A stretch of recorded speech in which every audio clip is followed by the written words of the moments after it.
So, we have a new political idea in town, one that is making a lot of headlines these days. What is it? Democratic socialism. With Bernie Sanders nearly besting out Hillary Clinton in the Democratic primaries, to now we have fresh-faced hip millennials coming onto the scene, it seems democratic socialism may be the way of the future. And you guys better get this right. They tell us this new brand of socialism is nothing like the old kind of socialism or communism. Could it be that this democratic socialism could really work? It sounds so good, doesn't it? They promise so much free stuff. They speak so convincingly to us young folk that maybe, just maybe, political heaven can finally come down on earth if we would just vote for them. Well, I'll never want you to go to the ballot box uninformed, so let's break down some of the top democratic socialist promises and see what we have to look forward to. Number 1, we have to fight income inequality, so give us your vote. You think that means they love the poor and will actually help the poor get out of poverty. Actually, they just mean they're really jealous of rich people and want to take their money away. And they can't do that legally, so they will do that politically. You can also feel self-righteous about hating on rich people, so vote for them. Number 2, the wealthy will finally pay their fair share. What they really mean is taxing the highest producers in society even more, like the small business owners and companies that actually provide us our jobs. So they'll be forced to lay off workers and create massive unemployment, despite the fact that the rich already do. The top 1% pay about 35% of federal income taxes, while the top 10% pay about 70% of federal income taxes. But that's a minor detail. Number 3, we will spread the wealth around.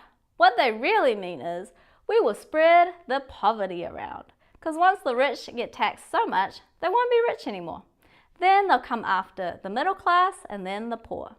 And there won't be any incentive to create businesses, so there won't be any jobs. But by then, who wants to work anyway? The government's just gonna tax it all.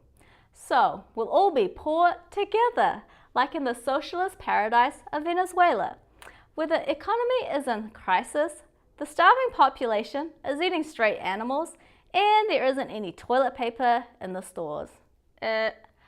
Number 4, we will give you free healthcare. What they really mean is, give me control of 1/6 of your economy.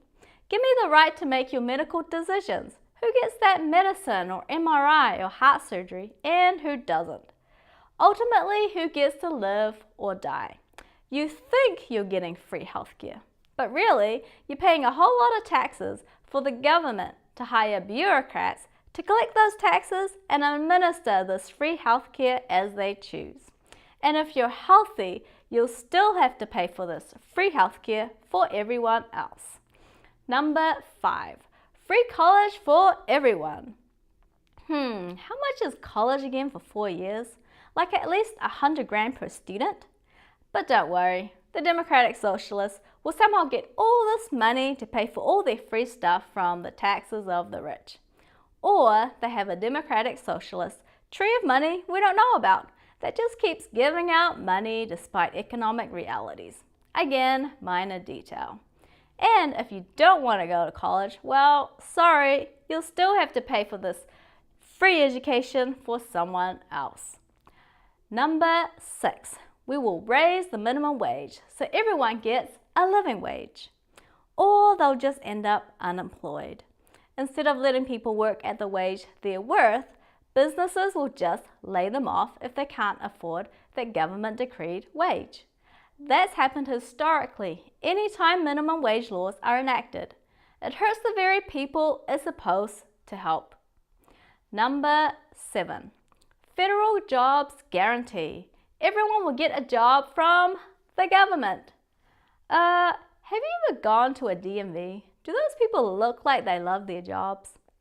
How about 13 million more people working at government agencies like the DMV? Or what about being forced to work for the government against your will, like socialist societies have done in the past? Yeah, there's a word for that. Slavery. Look, I know it's so hard to figure out what these democratic socialists are saying.